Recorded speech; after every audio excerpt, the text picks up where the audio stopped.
दिव्य सज्जनों, आज 11,000 करोड़ रुपए की संयुक्त लागत वाली जिन दो प्रमुख राष्ट्रीय राजमार्ग परियोजनाओं का लोकार्पण करने के लिए माननीय प्रधानमंत्री जी का यहां शुभागमन हुआ है, वे परियोजनाएं हैं दिल्ली एक्सप्रेसवे का दिल्ली खंड और शहरी विस्तार सड़क 2।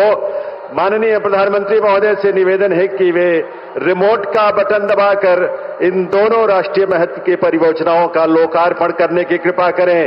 आप सबकी गरिमामयी उपस्थिति में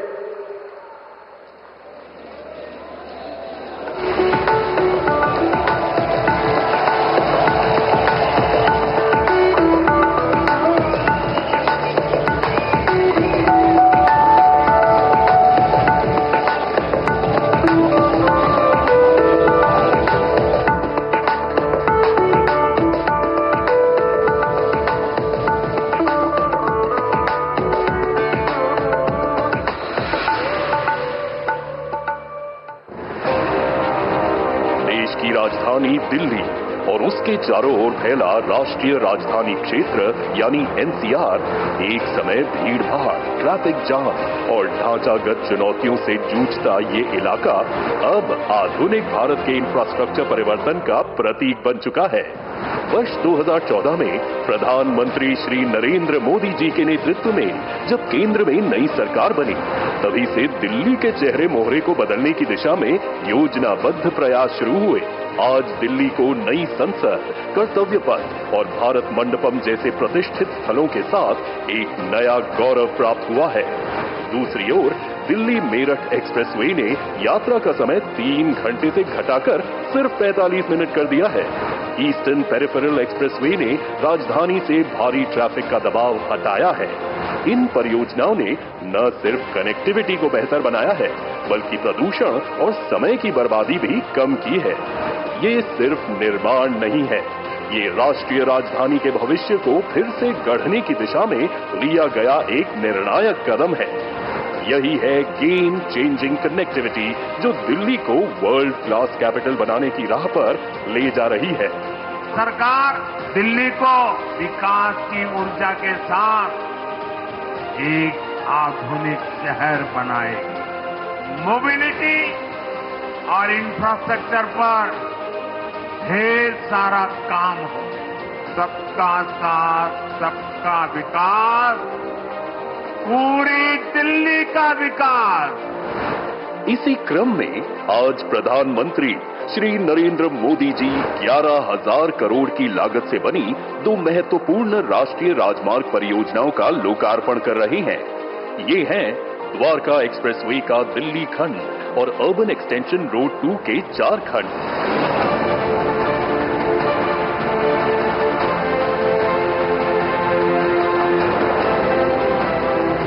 ये दोनों सिर्फ परियोजनाएं नहीं, बल्कि राजधानी क्षेत्र की गतिशीलता, पर्यावरणीय संतुलन और आर्थिक भविष्य को दिशा देने वाली संरचनाएं हैं। दिल्ली गुरुग्राम के बीच रोजाना 3 लाख से अधिक वाहन NH-48 से गुजरते हैं। इस दबाव को कम करने और वैकल्पिक सिग्नल रहित मार्ग देने के लिए द्वारका एक्सप्रेसवे बनाया गया है।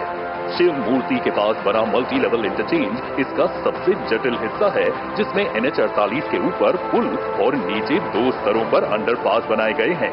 इसी से जुड़ती है अत्याधुनिक स्टेट ऑफ द आर्ट 8 लेन की सड़क सुरंग, जो सांस्कृतिक विरासतों को समेटे हुए है और जिसके ऊपर 10 लेन का सामान्य मार्ग बना है।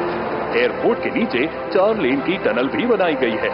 इसके बाद आता है 16 लेन चौड़ा रेलवे अंडरब्रिज, जिसके ऊपर दिल्ली जयपुर रेल लाइन गुजरती है। फिर 2 एलिवेटेड गलियारे एक्सप्रेसवे से जुड़ते हैं, एक गुरुग्राम से और दूसरा अर्बन एक्सटेंशन रोड 2 से। हरथल चौक पर भी मल्टी लेवल इंटरचेंज और यशोभूमि तक विशेष रैंप व अंडरपास भी बनाए गए हैं। इसी श्रृंखला में अर्बन एक्सटेंशन रोड 2 को विकसित किया गया है। UER 2 की वजह से अलीपुर, बवाना, रोहिणी, मुंडका, बक्करवाला, नजफगढ़, द्वारका, महिपालपुर, पश्चिम और दक्षिण दिल्ली जैसे इलाकों को कनेक्टिविटी में क्रांतिकारी सुधार होगा। साथ ही 2 लिंक रोड के माध्यम से सोनीपत और बहादुरगढ़ को भी इससे जोड़ा गया है। ये हाईवे दिल्ली को NH-44, दिल्ली पानीपत, NH-9, दिल्ली रोहतक और द्वारका एक्सप्रेसवे से जोड़ता है।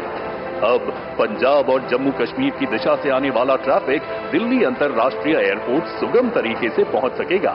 इससे धौलाकुआ, मुकरबा चौक, बाहरी रिंग रोड और NH9 जैसे क्षेत्रों में जाम से राहत मिलेगी। दिल्ली हरियाणा सिंघू बॉर्डर से एयरपोर्ट की दूरी जो पहले 2 घंटे लगती थी, अब सिर्फ 40 मिनट में तय की जा सकेगी। इस परियोजना में पर्यावरण संतुलन को भी प्राथमिकता दी गई है। भलसवा और गाजीपुर लैंडफिल से निकाले गए करीब 10 लाख मेट्रिक टन कचरे का उपयोग निर्माण में किया गया है। साथ ही 10,000 पेड़ों को काटने की बजाय ट्रांसप्लांट किया गया है। ये पहल न केवल दिल्ली की कचरा चुनौती का समाधान बनी, बल्कि सतत विकास की दिशा में भी एक मिसाल पेश करती है। आज लोकार्पण के लिए तैयार द्वारका एक्सप्रेसवे और अर्बन एक्सटेंशन रोड 2 प्रधानमंत्री श्री नरेंद्र मोदी जी के नेतृत्व में विकसित भारत की उस सोच का विस्तार है, जहां हर सड़क सिर्फ दूरी नहीं घटाती, बल्कि देश को तेज, सुरक्षित और समावेशी विकास के रास्ते पर आगे बढ़ाती है।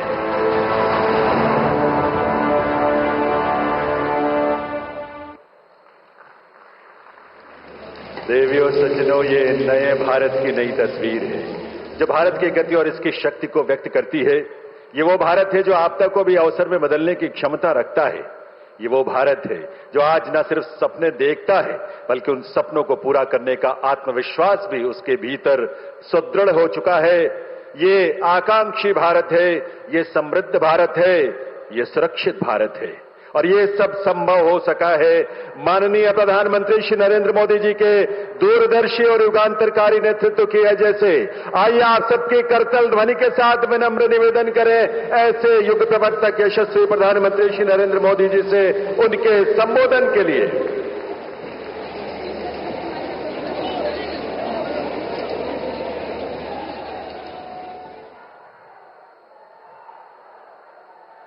केंद्रीय मंत्रिमंडल के मेरे साथी नितिन गडकरी जी, हरियाणा के मुख्यमंत्री नायब सिंह सैनी जी, दिल्ली के उपराज्यपाल विनय सक्सेना जी, दिल्ली की मुख्यमंत्री बहन रेखा गुप्ता जी, केंद्र में मंत्रिपरिषद के मेरे साथी अजय टम्टा जी, हर्ष मल्होत्रा जी, दिल्ली और हरियाणा के सांसदगण, उपस्थित मंत्रीगण, अन्य जनप्रतिनिधिगण और मेरे प्यारे भाई और बहनों, एक्सप्रेस वे का नाम द्वारका, जहां ये कार्यक्रम हो रहा है उस स्थान का नाम रोहिणी, जन्माष्टमी का उल्लास, और संयोग से मैं भी द्वारकाधीश की भूमि से हूं। पूरा माहौल बहुत कृष्णमय हो गया है।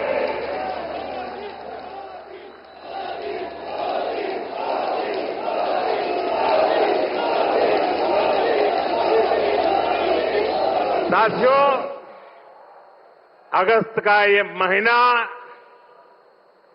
आजादी के रंग में, क्रांति के रंग में रंगा होता है। आजादी के इसी महोत्सव के बीच आज देश की राजधानी दिल्ली देश में हो रही विकास क्रांति की साक्षी बन रही है। थोड़ी देर पहले दिल्ली को द्वारका एक्सप्रेसवे और अर्बन एक्सटेंशन रोड की कनेक्टिविटी मिली है। इससे दिल्ली के, गुरुग्राम के, पूरे एनसीआर के लोगों की सुविधा बढ़ेगी। दफ्तर आना जाना, फैक्ट्री आना जाना और आसान होगा, सभी का समय बचेगा। जो व्यापारी कारोबारी वर्ग है, जो हमारे किसान हैं, उनको विशेष लाभ होने वाला है। दिल्ली एनसीआर के सभी लोगों को इस आधुनिक सड़कों के लिए, आधुनिक इंफ्रास्ट्रक्चर के लिए बहुत बहुत बधाई देता हूं। साथियों, परसों 15 अगस्त को लाल किले से मैंने देश की अर्थव्यवस्था, देश की आत्मनिर्भरता और देश के आत्मविश्वास पर विश्वास से बात की है। आज का भारत क्या सोच रहा है, उसके सपने क्या है, संकल्प क्या है, ये सब कुछ आज पूरी दुनिया अनुभव कर रही है। और साथियों, दुनिया जब भारत को देखती है, परखती है, तो उसकी पहली नजर हमारी राजधानी पर पड़ती है, हमारी दिल्ली पर पड़ती है। इसलिए दिल्ली को हमें विकास का ऐसा मॉडल बनाना है जहां सभी को महसूस हो कि हां, ये विकसित होते भारत की राजधानी है। साथियों, बीते 11 साल से केंद्र में भारतीय जनता पार्टी की सरकार ने इसके लिए अलग अलग स्तरों पर निरंतर काम किया है। अब जैसे कनेक्टिविटी का विषय ही है, दिल्ली एनसीआर की कनेक्टिविटी में बीते दशक में अभूतपूर्व सुधार हुआ है। यहां आधुनिक और चौड़े एक्सप्रेस वे हैं। दिल्ली एनसीआर मेट्रो नेटवर्क के मामले में दुनिया के सबसे बड़े नेटवर्क इलाकों में से एक है। यहां नमो भारत जैसा आधुनिक रैपिड रेल सिस्टम है। यानी बीते 11 वर्षों में दिल्ली एनसीआर में आना जाना पहले के मुकाबले आसान हुआ है। साथियों, दिल्ली को बेहतरीन शहर बनाने का जो बीड़ा हमने उठाया है, वो निरंतर जारी है। आज भी हम सभी इसके साक्षी बने हैं। द्वारका एक्सप्रेस वे हो या फिर अर्बन एक्सटेंशन रोड, दोनों सड़कें शानदार बनी है।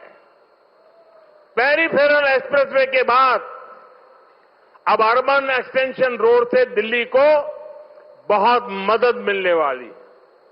साथियों, अर्बन एक्सटेंशन रोड की एक और विशेषता है, ये दिल्ली को कूड़े के पहाड़ों से भी मुक्त करने में मदद कर रही है।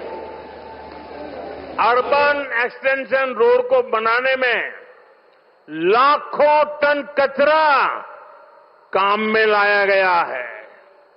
यानी कूड़े के पहाड़ को कम करके उसे वेस्ट मटेरियल का इस्तेमाल सड़क बनाने में किया गया है और वैज्ञानिक तरीके से किया गया है। यहां पास में ही भलसवा लैंडफिल स्पा साइट है।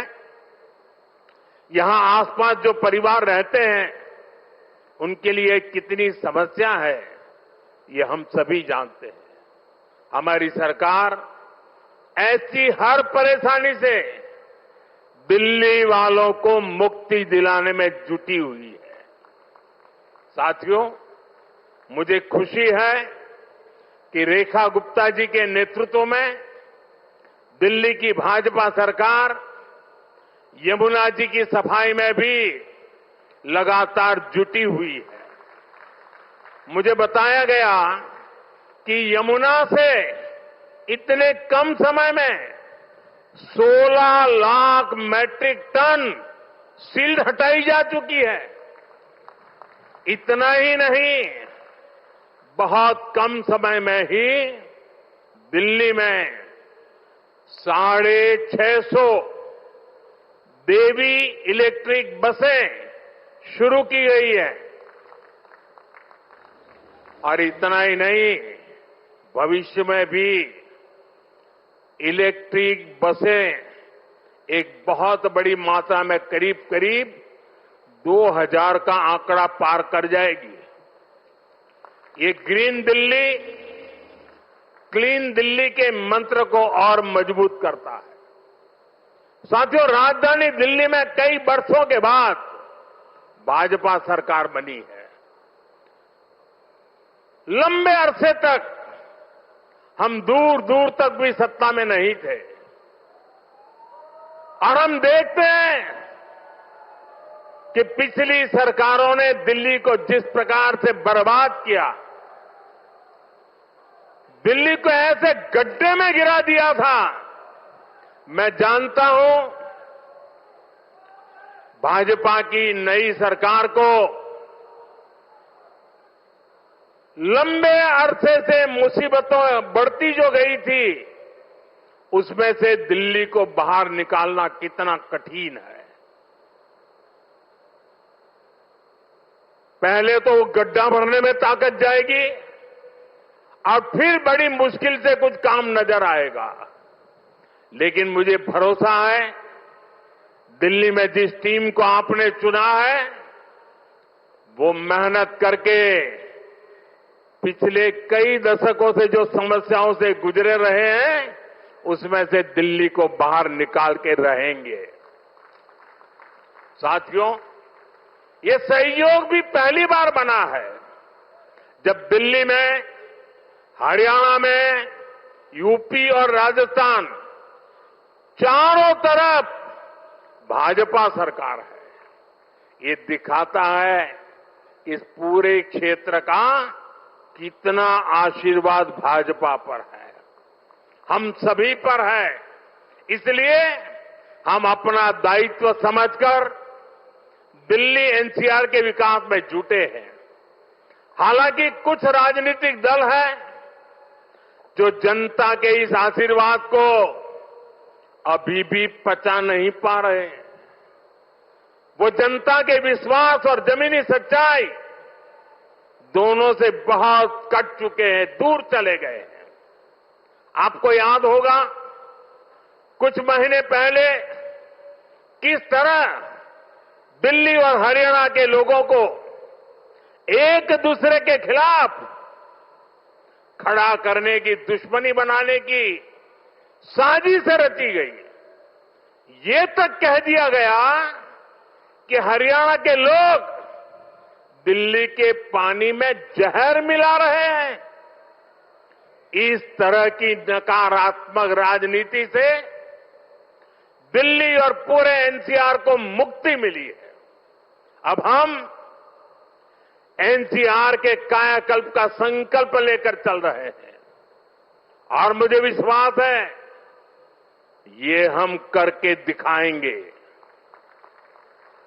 साथियों, गुड गवर्नेंस भाजपा सरकारों की पहचान है। भाजपा सरकारों के लिए जनता जनार्दन ही सर्वोपरि है। आप ही हमारा हाई कमांड है। हमारी लगातार कोशिश रहती है कि जनता का जीवन आसान बनाए। यही हमारी नीतियों में दिखता है, हमारे निर्णयों में दिखता है। हरियाणा में एक समय कांग्रेस सरकारों का था जब बिना खर्ची पर्ची के एक नियुक्ति तक मिलना मुश्किल था, लेकिन हरियाणा में भाजपा सरकार ने लाखों युवाओं को पूरी पारदर्शिता के साथ सरकारी नौकरी दी है। नायब श्री सैनी जी के नेतृत्व में ये सिलसिला लगातार चल रहा है। साथियों, यहां दिल्ली में भी जो झुग्गियों में रहते थे, जिनके पास अपने घर नहीं थे, उनको पक्के घर मिल रहे हैं। जहां बिजली, पानी, गैस कनेक्शन तक नहीं था, वहां ये सारी सुविधाएं पहुंचाई जा रही है। और अगर मैं देश की बात करूं तो बीते 11 सालों में रिकॉर्ड सड़कें देश में बनी है। हमारे रेलवे स्टेशनों का कायाकल्प हो रहा है। वंदे भारत जैसी आधुनिक ट्रेनें गर्व से भर देती है। छोटे छोटे शहरों में एयरपोर्ट बन रहे हैं। एनसीआर में ही देखिए कितने सारे एयरपोर्ट हो गए। अब हिंडन एयरपोर्ट से भी फ्लाइट कई शहरों को जाने लगी है। नोएडा में एयरपोर्ट भी बहुत जल्द बनकर तैयार होने वाला है। साथियों, ये तभी संभव हुआ है जब बीते दशक में देश ने पुराने तौर तरीकों को बदला है। देश को जिस स्तर का इंफ्रास्ट्रक्चर चाहिए था, जितनी तेजी से बनना चाहिए था, वो अतीत में नहीं हुआ। अब जैसे हमारा ईस्टर्न और western peripheral expressway, Delhi NCR को इसकी जरूरत कई दशकों से महसूस हो रही थी। यूपीए सरकार के दौरान इसको लेकर फाइलें चलनी शुरू हुई, लेकिन काम तब शुरू हुआ जब आपने हमें सेवा करने का अवसर दिया। जब केंद्र और हरियाणा में भाजपा सरकारें बनी, आज ये सड़कें बहुत बड़ी शान से सेवाएं दे रही है। साथियों, विकास परियोजनाओं को लेकर उदासीनता का ये हाल सिर्फ दिल्ली एनसीआर का नहीं था, पूरे देश का था। एक तो पहले इंफ्रास्ट्रक्चर पर बजट ही बहुत कम था। जो प्रोजेक्ट सैंक्शन होते थे वो भी सालों साल तक पूरे नहीं होते थे। बीते 11 सालों में हमने इंफ्रास्ट्रक्चर का बजट 6 गुना से अधिक बढ़ा दिया है। अब योजनाओं को तेजी से पूरा करने पर जोर है। इसलिए आज द्वारका एक्सप्रेसवे जैसे प्रोजेक्ट तैयार हो रहे हैं। और भाइयों बहनों, ये जो इतना सारा पैसा लग रहा है, इससे सिर्फ सुविधाएं नहीं बन रही है, ये परियोजनाएं बहुत बड़ी संख्या में रोजगार भी बना रही है। जब इतना सारा कंस्ट्रक्शन होता है तो इसमें लेबर से लेकर इंजीनियर तक लाखों साथियों को काम मिलता है। जो कंस्ट्रक्शन मटेरियल यूज होता है उससे जुड़ी फैक्ट्रियों में, दुकानों में नौकरियां बढ़ती है। ट्रांसपोर्ट और लॉजिस्टिक्स में रोजगार बनते हैं। साथियों, लंबे समय तक जिन्होंने सरकारें चलाई है, उनके लिए जनता पर शासन करना ही सबसे बड़ा लक्ष्य था। हमारा प्रयास है जनता के जीवन से सरकार का दबाव और दखल दोनों समाप्त करें। पहले क्या स्थिति थी, इसका एक और उदाहरण मैं आपको देता हूं।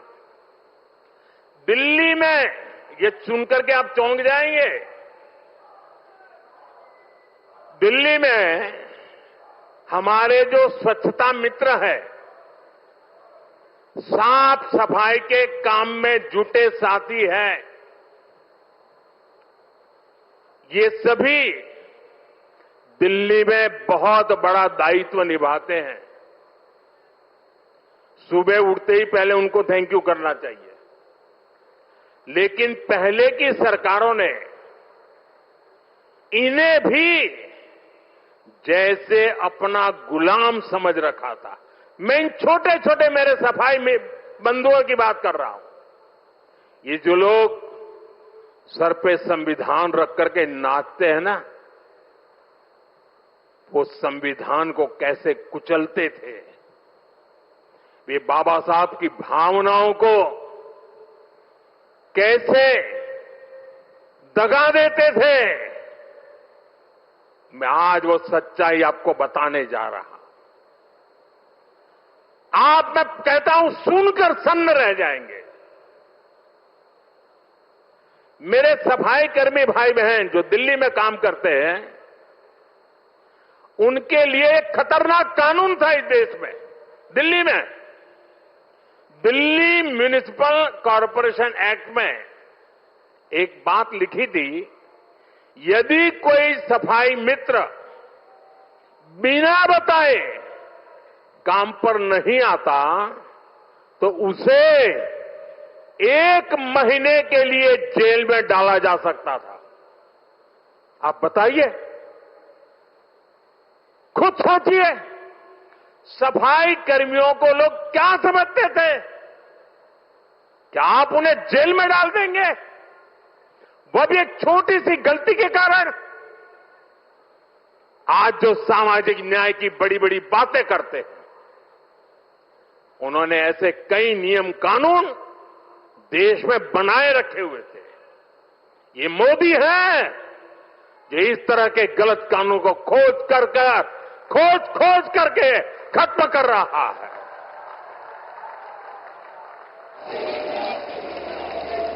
हमारी सरकार है तो सैकड़ों कानूनों को समाप्त कर चुकी है और ये अभियान लगातार जारी है। साथियों, हमारे लिए रिफॉर्म का मतलब है सुशासन का विस्तार। इसलिए हम निरंतर रिफॉर्म पर बल दे रहे हैं। आने वाले समय में हम अनेक बड़े बड़े रिफॉर्म्स करने वाले हैं ताकि जीवन भी और बिजनेस भी सब कुछ और आसान हो। साथियों, इसी कड़ी में अब जीएसटी में नेक्स्ट जनरेशन रिफॉर्म होने जा रहा है। इस दिवाली जीएसटी रिफॉर्म से डबल बोनस देशवासियों को मिलने वाला है।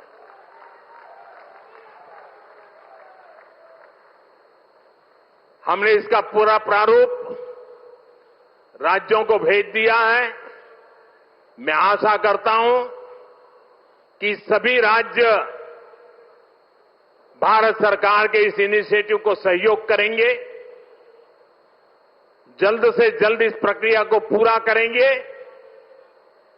ताकि ये दिवाली और ज्यादा शानदार बन सके। हमारा प्रयास जीएसटी को और आसान बनाने और टैक्स दरों को रिवाइज करने का है। इसका फायदा हर परिवार को होगा, गरीब और मिडिल क्लास को होगा, छोटे बड़े हर उद्यमी को होगा, हर व्यापारी कारोबारी को होगा। साथियों, भारत की बहुत बड़ी शक्ति हमारी प्राचीन संस्कृति है, हमारी प्राचीन धरोहर है। इस सांस्कृतिक धरोहर का एक जीवन दर्शन है, जीवंत दर्शन भी है। और इसी जीवन दर्शन में हमें चक्रधारी मोहन और चरखाधारी मोहन दोनों का परिचय होता है। हम समय समय पर चक्रधारी मोहन से लेकर चरखाधारी मोहन तक दोनों की अनुभूति करते हैं। चक्रधारी मोहन यानी सुदर्शन चक्रधारी भगवान श्री कृष्ण, जिन्होंने सुदर्शन चक्र के सामर्थ्य की अनुभूति कराई, और चरखाधारी मोहन यानी महात्मा गांधी, जिन्होंने चरखा चलाकर देश को स्वदेशी के सामर्थ्य की अनुभूति कराई। साथियों, भारत को सशक्त बनाने के लिए हमें चक्रधारी मोहन से प्रेरणा लेकर आगे बढ़ना है और भारत को आत्मनिर्भर बनाने के लिए हमें चरखाधारी मोहन के रास्ते पर चलना है। हमें वोकल फॉर लोकल को अपना जीवन मंत्र बनाना है। साथियों, ये काम हमारे लिए मुश्किल नहीं है। जब भी हमने संकल्प लिया है तब हमने करके दिखाया है। मैं छोटा सा उदाहरण देता हूं खादी का। खादी विलुप्त होने के कगार पर पहुंच चुकी थी, कोई पूछने वाला नहीं था। आपने जब मुझे सेवा का मौका दिया, मैंने देश को आह्वान किया, देश ने संकल्प लिया और इसका नतीजा भी दिखा। एक दशक में खादी की बिक्री करीब करीब 7 गुना बढ़ गई है। देश के लोगों ने वोकल फॉर लोकल के मंत्र के साथ खादी को अपनाया है। इसी तरह देश ने मेड इन इंडिया फोन पर भी भरोसा जताया। 11 साल पहले हम अपनी जरूरत के ज्यादातर फोन इंपोर्ट करते थे। आज ज्यादातर भारतीय मेड इन इंडिया फोन ही इस्तेमाल करते हैं। आज हम हर साल 30-35 करोड़ मोबाइल फोन बना रहे हैं। 30-35 करोड़ मोबाइल फोन बना रहे हैं और एक्सपोर्ट भी कर रहे हैं। साथियों, हमारा मेड इन इंडिया, हमारा यूपीआई आज दुनिया का सबसे बड़ा real time digital payment platform बन चुका है। दुनिया का सबसे बड़ा। भारत में बने रेल कोच हो या फिर लोकोमोटिव, इनकी डिमांड अब दुनिया के दूसरे देशों में भी बढ़ रही है। साथियों, जब ये रोड इंफ्रास्ट्रक्चर की बात आती है, भारत ने एक गति शक्ति प्लेटफॉर्म बनाया है। 1600 लेयर, 1600 लेयर डेटा के हैं उसमें। और किसी भी प्रोजेक्ट को वहां पर कैसी कैसी परिस्थितियों से गुजरना पड़ेगा, किन नियमों से गुजरना पड़ेगा, वाइल्ड लाइफ है कि जंगल है कि क्या है, नदी है, नाला है, क्या है, सारी चीजें मिनटों में हाथ लग जाती हैं और प्रोजेक्ट तेज गति से आगे बढ़ते हैं। आज गति शक्ति की एक अलग यूनिवर्सिटी बनाई गई है और देश की प्रगति के लिए गति शक्ति एक बहुत बड़ा सामर्थ्यवान मार्ग बन चुका है। साथियों, एक दशक पहले तक हम खिलौने तक बाहर से इंपोर्ट करते थे, लेकिन हम भारतीयों ने संकल्प लिया वोकल फॉर लोकल का, तो ना सिर्फ बड़ी मात्रा में खिलौने भारत में ही बनने लगे, लेकिन बल्कि आज हम दुनिया के 100 से ज्यादा देशों को खिलौने निर्यात भी करने लगे। साथियों, इसलिए मैं फिर आप सभी से, सभी देशवासियों से आग्रह करूंगा, भारत में बने सामान पर हम भरोसा करें। भारतीय हैं तो भारत में बना ही खरीदें। अब त्योहारों का सीजन चल रहा है। अपनों के साथ अपने लोकल उत्पादकों की खुशियां बांटें। आप तय करें, गिफ्ट वही देना है जो भारत में बना हो, भारतीयों द्वारा बनाया हुआ। साथियों, मैं आज व्यापारी वर्ग से, दुकानदार बंधुओं से भी एक बात कहना चाहता हूं। होगा कोई समय विदेश में बना सामान आपने इसलिए बेचा हो ताकि शायद आपको लगा हो प्रॉफिट थोड़ा ज्यादा मिल जाता है।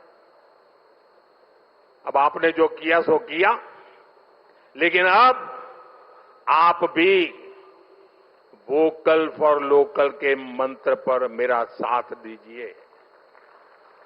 आपके इस एक कदम से देश का तो फायदा होगा, आपके परिवार का, आपके बच्चों का भी फायदा होगा।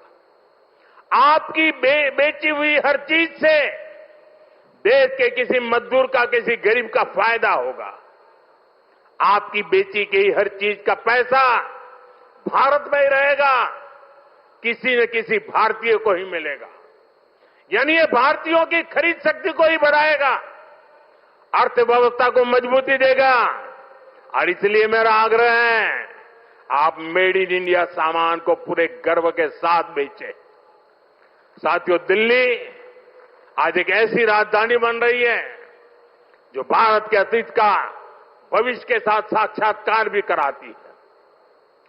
कुछ दिन पहले ही देश को नया सेंट्रल सेक्रेटरिएट कर्तव्य भवन मिला है, नई संसद बन चुकी है, कर्तव्य पथ नए रूप में हमारे सामने है। भारत मंडपम और यशोभूमि जैसे आधुनिक कॉन्फ्रेंस सेंटर था दिल्ली की शान बढ़ा रहे हैं। ये दिल्ली को बिजनेस के लिए, व्यापार कारोबार के लिए बेहतरीन स्थान बना रहे हैं। मुझे विश्वास है इन सभी के सामर्थ्य और प्रेरणा से हमारी दिल्ली दुनिया की बेहतरीन राजधानी बनकर उभरेगी। इसी कामना के साथ एक बार फिर इन सभी विकास कार्यों के लिए आप सबको, दिल्ली को, हरियाणा को, राजस्थान को, उत्तर प्रदेश को, पूरे इस क्षेत्र का विकास होने जा रहा है। मैं बहुत बहुत शुभकामनाएं देता हूं, बहुत बहुत बधाई देता हूं। आप सबका बहुत बहुत धन्यवाद। सज्जनों, आइए खड़े होकर करतल ध्वनि के साथ आभार व्यक्त करें ऐसे युग प्रवर्तक नेतृत्व को, माननीय प्रधानमंत्री श्री नरेंद्र मोदी जी को, जिनकी दूरदृष्टि और युगांतरकारी नीतियों की वजह से आज भारत तेजी के साथ विकसित भारत बनने की ओर अग्रसर है। ऐसे यशस्वी प्रधानमंत्री माननीय श्री नरेंद्र मोदी जी का हृदय से आभार। विकास की गति के साथ ही विकसित भारत के शिल्पी big occasion for Delhi NCR, the National Capital Region, which was the inauguration by Prime Minister Narendra Modi of two major national highway projects worth 11,000 crore Indian rupees. These projects are the Delhi section of the Dwarka Expressway and the Urban Extension Road 2. They are both have been put in place to ensure that Delhi gets much faster passage. All the people who travel through Delhi or within Delhi get that. They encounter less traffic. Use of waste has been made in these projects as well. And the PM has, through his speech, also recounted how infrastructure boost is a major plank of his government through all these years. It's been in power since 2014. And the expense is more than 6 times what it used to be at one stage. And all these projects are a clear indicator of which way he wants to see the country headed. We'll keep tracking all the latest here on DD India. Keep with us.